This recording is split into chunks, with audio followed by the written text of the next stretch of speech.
소쿨극장의 재미있고 기이한 옛날 이야기는 앞으로도 훈훈하고 좋은 이야기만을 골라서 여러분과 같이 즐기려 합니다. 많은 지도와 격려를 부탁합니다. 고맙습니다. 오늘은 그 한 줄도 모르는 턱거머리 총각이 선불이 되다. 두 번째 이야기입니다. 이제 그만 자고 어서 일어나세요. 그곳은 바람이 다니는 길이라 너무 추워서 얼어 죽을 수도 있어요. 라는 소리가 공중에서 들리는 것 같더니 하안하게 웃던 관세음보살님의 모습이 점점 작아졌습니다.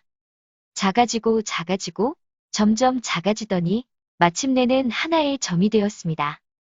그러다가 호울연 반짝하는 것 같더니 구름 저편으로 사라졌습니다.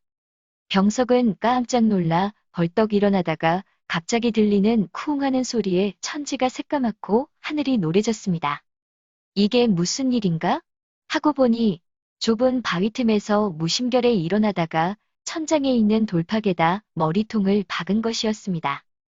아이고, 아파라. 혹이 금방 커다랗게 부풀러 올랐습니다. 병석은 멍청하니 앉아서는 혹을 문지르며 꿈이었나 보다 라고 생각했습니다. 그러다가 갑자기 바위 사이로 사정없이 내려치는 찬바람에 정신이 번쩍 들었습니다. 화들짝 놀라서는 머리를 흔들면서 정신을 차리고 바위 틈을 빠져나왔습니다. 눈보라는 그쳤지만 매서운 겨울바람이 온 골짜기를 휘몰아치고 있었습니다. 병석의 눈에는 아직도 안개에 쌓여있던 관세음 보살님의 모습이 눈에 서원하였습니다. 세상이 온통 관세음 보살님으로 보이는 것 같았습니다. 아무리 꿈이라지만 다시 한번 더 볼 수만 있다면 얼마나 좋을까요? 그립고 안타까웠습니다. 아니, 저것은, 병석은 쏘스라치게 놀랐습니다. 자신이 몸을 숨겼던 바로 그 큰 바위벽에 부처님께서 인자한 모습으로 웃고 계셨습니다. 매일 나무를 하러 오며 가며 보던 바위건만 전에는 결코 보지 못했었는데. 병석은 놀랍고 기뻤습니다. 그러나 다른 한편 두렵기도 하였습니다. 가슴은 방망이질을 하고 두 다리는 벌벌 떨리기까지 하였습니다. 병석은 어머니에게 이 소식을 전하고 싶어 나무찜을 짊어지고 산길을 내달리기 시작하였습니다. 발이 허공에서 떠도는 것 같았습니다. 병석은 정신없이 달렸습니다. 어머니. 어찌하여 이제 오느냐? 무슨 일이 생긴 게 아닌가 하여 무척이나 걱정했구나. 무슨 일이 생기다뇨? 아무 일도 없었습니다. 그런데, 어머니. 병석은 산에서 있었던 일을 손짓과 발짓을 섞어가며 어머니께 말씀드렸습니다. 그거 참 이상한 일이구나. 그렇게 올라다녔어도 이제까지는 보지 못했다면서. 소자가 분명히 보았습니다. 눈보라 속에서 내가 헛개비를 본 모양이구나. 어머니도 참 소자가 잘못 보다니요. 그럴 리가 없어요. 병석의 눈에는 구름에 휩싸인 관세음 보살님과 암벽에서 웃고 계시던 부처님 모습이 번갈아 떠오르고 있었습니다. 다음 날 날이 새자마자 병석은 산으로 올라갔습니다. 재빨리 나무 한 짐을 해서는 짊어지고 그 바위 있는 곳으로 갔습니다. 혹시 어제 자기가 잘못 봤을지도 모른다고 생각했기 때문입니다. 그러나 아무리 생각해도 분명 부처님이었습니다. 이마에 흐르는 구슬땀을 소매끼로 쓱 훔치며 바위를 쳐다보았습니다. 역시 내가 바로 봤어. 지난번에 보았던 것과 똑같은 모습으로 부처님은 환하게 웃고 계셨습니다. 병석은 자기도 모르게 저절로 머리가 수그러졌습니다. 조금 있다 살그머니 고개를 들고 가만히 쳐다보니 부처님께서 더욱더 또렷한 모습으로 웃고 계셨습니다. 그랬었는데 너 놀라워라. 부처님 곁에 관세음 보살님이 살포옷이 나타났습니다. 잠자리 날개 같은 옷을 입으신 관세음 보살님은 부처님을 가까이 와서 만지고 보라는 듯 병석에게 웃으며 손짓하였습니다. 병석은 넋을 잃고 그 모습을 바라보다가 한 발 한 발 움직여 바위 앞으로 가까이 갔습니다. 그런 다음 부처님의 옷자락이며 손들을 어루만졌습니다. 부처님의 숨결이 느껴지는 듯하여 온몸이 부들부들 떨리고 정신이 아득하여 숨을 제대로 쉴 수가 없었습니다. 병석은 내친 김에 관세음보살님의 옷자락도 만지려 하였습니다. 그러자. 이게 웬일입니까? 관세음보살님이 차츰 멀어져 갔습니다. 멀어져 가더니 저번처럼 점이 되고 그리고는 문득 사라져 버렸습니다. 과관세음보살님, 과관세음보살님.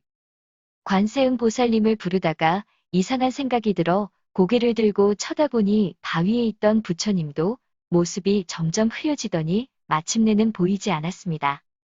아니, 이게 무슨 일이람? 병석은 손으로 더듬어 보기도 하고 눈을 크게 떠서 자세히 살펴보기도 했습니다. 하지만 부처님은 눈에 보이지도 손에 만져지지도 않았습니다. 병석은 배고픔도 잊은 채 온종일 앉아서 그 바위를 쳐다보았습니다. 하지만 그냥 바위일 뿐이었습니다. 어느새 날이 저물었습니다. 병석은 떨어지지 않는 발걸음이지만 산에서 내려와야 했습니다. 그때부터 병석은 매일 그쪽으로 나무를 하러 갔습니다. 비가 오나 눈이 오나 암벽 근처로 가서는 바위를 쳐다봤습니다. 언젠가는 부처님이 웃으며 반기실 것 같았습니다. 병석은 부처님 다시 뵙기를 간절히 기원하였습니다. 생각다 못한 병석은 그 자리에 부처님을 모시기로 결심했습니다. 나무를 일찍 해놓고서 남은 시간은 내내 바위 앞에서 보냈습니다. 또렷하게 떠오르는 모습대로 정을 대고 망치질을 해나갔습니다. 병석은 두 가지 일에 시달려 몸이 몹시 야위었습니다. 그런 아들을 그냥 쳐다볼 수밖에 없었던 늙은 어머니는 땅이 꺼질 듯이 한숨을 내쉬었습니다. 내가 어서 빨리 짝을 찾아야 마음 놓고 내가 눈을 감을 터인데. 어머니도 괜한 소리를 하십니다. 누가 나한테 시시집 온다고. 병석은 그날도 여는 알과 다름없이 지게를 지고서 집을 나섰습니다. 나무를 한 짐 해놓고는 열심히 정과 망치질을 하였습니다. 이제 거의 완성이 되어 부처님이 점차 그 모습을 드러내고 있었습니다. 얼마 안 있어 완성되겠군. 해가 떨어지고 어두침침하게 땅거미가 내리기 시작한 지 오래된 뒤에야 작업을 마치고 병석은 흡족한 마음으로 집으로 돌아왔습니다. 나무를 내려놓는데 보통 때와는 달리 이상하게도 아무런 인기척이 없었습니다. 큰 소리로 외쳤습니다. 어머니, 병석이 돌아왔습니다. 여전히 대답이 없었습니다. 불길한 예감에 병석은 급히 방문을 열었습니다. 방 안에는 냉기가 돌았고 어머니는 반드시 누워 있었습니다. 아이고, 어머니. 뛰어들어가 붙들고 몸부림쳤지만 어머니는 이미 이 세상 사람이 아니었습니다. 병석은 어머니를 양지 바른 곳에 모신 그 다음 날 다시 정과 망치를 들었습니다. 불싸. 이게 어찌된 일인가요? 부처님의 모습이 떠오르지 않았습니다. 그렇게 또렷하던 부처님 모습을 병석은 도저히 생각해낼 수가 없었습니다. 바위 앞에 병풍처럼 앉아서 병석은 마음속 깊이 부처님을 염원하기 시작하였습니다. 그러나 떠오르지 않았습니다. 한 달이 가도 두 달이 가도 낙담한 병석은 괴나리 보찜 하나만을 짊어지고 집을 나섰습니다. 정처 없이 발이 가는 대로 갔습니다. 오직 부처님 뵙기만을 소원하였습니다. 어딘가 사람 사는 마을에 도착하면 품을 팔았고 돈이 모이면 다시 길을 떠났습니다. 삼천리 방방곡곡 부처님을 모시고 있는 절 가운데에서 병석의 발걸음이 닿지 않은 곳이 없었습니다. 그러는 가운데 어느덧 30번의 여름과 30번의 겨울이 지나갔고 병석은 늙은 몸이 됐습니다. 눈은 진물이 나고 어두웠으며 허리는 굽고 다리에는 힘이 없어서 이제는 빨리 보고 빨리 걸을 수도 없었습니다. 어딘지도 모르는 곳에서 지치고 허기진 몸을 잠시 쉬기 위해 병석 노인은 널따란 바위 위에 걸터 앉았습니다. 병석 노인은 지는 해를 바라보며 깊고도 깊은 명상에 빠졌습니다. 부처님을 만나지도 못한 채 이렇게 허무하게 내 인생이 끝나는 그것일까? 이때 어디에선가 말소리가 들려왔습니다. 여보시오, 날도 저물었는데 그곳에서 뭘 하고 있소이까? 돌아다 보니 노인이 한 사람 서 있었습니다. 예, 잠시 쉬고 있습니다. 우리 마을에서는 못 보던 사람인데 어디로 가는 길이시오? 저 정처 없습니다. 부처님 계신 곳 오시면 어디든지 가갑니다. 순례자이시구먼. 행색이 남루하기 짝이 없구려. 저 위에 가면 허물어져 가는 빈절이 하나 있는데 그곳에서 찬설이라도 피하려면 내가 모셔다 드리리다. 고맙습니다. 노인은 산길을 오르면서 그 절에 얽힌 이야기를 나그네에게 해주었습니다. 저 위에 있는 절은 원래 관음사라는 절이 외다. 무상 스님이라는 덕이 높으신 스님이 주지었는데 돌아가신 지 10년이 조금 넘었소이다. 돌아가시기 전까지도 병석이라는 말더듬이 총각을 기다리고 있었는데 아무리 기다려도 그 사람은 나타나지 않았고 돌아가실 때 마을 사람들을 불러서는 주지 스님이 유언을 했소이다. 병석이라는 사람이 나타나면 그 사람이 바로 관음사의 새 주지라고. 여태 그 사람이 나타나지 않았으니 앞으로 관음사의 운명이 어떻게 될지 모르겠소이다. 그러니 거사님이 그 절에 가 계셔도 괜찮을 것입니다. 나중에 인자가 나타나면 돌려주면 되니. 세월이 흐르는 물과 같이 흐르고 또 흘렀습니다. 전라남도 영암군 도포면 수산리 절간 아랫 마을에서는 관음사에 생불이 살고 있다는 소문이 돌기 시작했습니다. 스님이 치는 법고와 범종 소리는 옆에서 듣고만 있어도 모두가 행복해졌습니다. 북과 종치는 것에 몰두해 있는 스님의 모습은 영락없이 부처님 형상이었습니다. 그 모습을 보고 그 소리를 듣는 모든 대중이 기뻐하고 좋아했습니다. 하지만 막상 예불 올릴 시간이 되면 모두가 입을 삐죽거렸습니다. 스님이 예불문 하나를 제대로 외우지 못해 땀을 뻘뻘 흘리기 때문이었습니다. 그런데다가 말까지 심하게 더듬었습니다. 그러나 묘하게도 한번 그 절에 갔다 온 사람은 반드시 다시 절에 찾아와 예불을 드렸습니다. 스님의 더듬거리는 예불과 우물거리는 설법을 부처님의 품처럼 그리워했기 때문입니다. 게다가 중노릇을 얼마나 똑 부러지게 하는지 모릅니다. 사람들은 모르긴 몰라도 조선 팔도의 어떤 스님이라도 이 스님보다 더 잘할 수는 없으리라 생각했습니다. 스님은 절 일을 하는 틈틈이 사찰 밑에 암벽에 가서 마애불을 조성했습니다. 수삼 년 세월이 흘러 마애불 조성이 끝나자 이상한 일이 생겼습니다.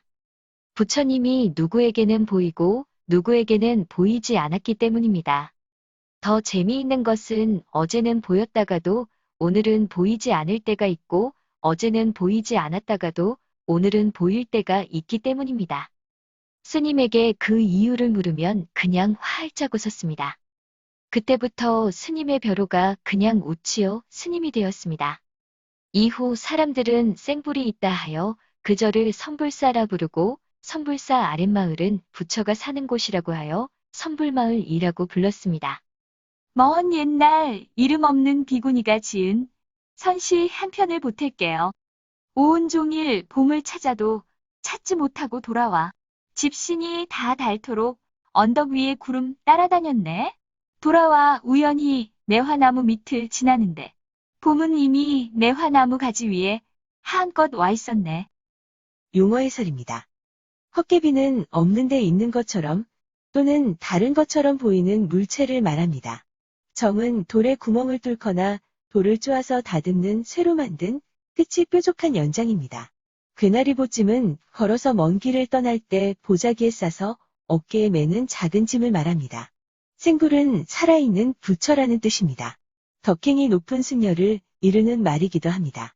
영국에 있는 케임브리지 대학 종교학과 교수팀이 세계 불교 전통에 관해서 펴낸 부처의 비전이라는 책이 있습니다. 이 책에서 우리나라 숭산 스님을 달라이 라마 틱나탄, 마하 거사난다와 함께 세계 4대 생불로 평가했습니다. 거사는 우바세를 가리키는 말로 제가에서 불도를 닦는 사람을 말합니다. 칠정례는 지심 귀명례가 예불문에 7번 나오기 때문에 칠정례라고 합니다. 마해불은 자연 암벽에 부조 또는 음각으로 조각한 불상을 말합니다. 참고자료와 문헌을 소개 올립니다. 우선 부모 언중경을 참고했습니다. 다음 전라남도 영암군 웹페이지에 있는 영암의 전설 중 도포면 선불리의 선불 이야기에서 기본적인 아이디어를 가져왔습니다. 그리고 영암군에서 개최하는 왕인축제 홈페이지에서 사진 여러 점, 김홍도의 그림 풍속화, 강희안 그림 석공도, 남원 노적봉의 마해열의 좌상, 대구 동화사의 마해열의 좌상, 영암 월출산 구정봉의 마해열의 좌상, 송나라 무명의 비구니가 지은 선시 한 편, 그리고 양산 통도사의 홍매화 사진입니다. 소우쿨극장입니다. 다음 화요일 10시에 뵙겠습니다. 안녕히 계셔요. 고맙습니다.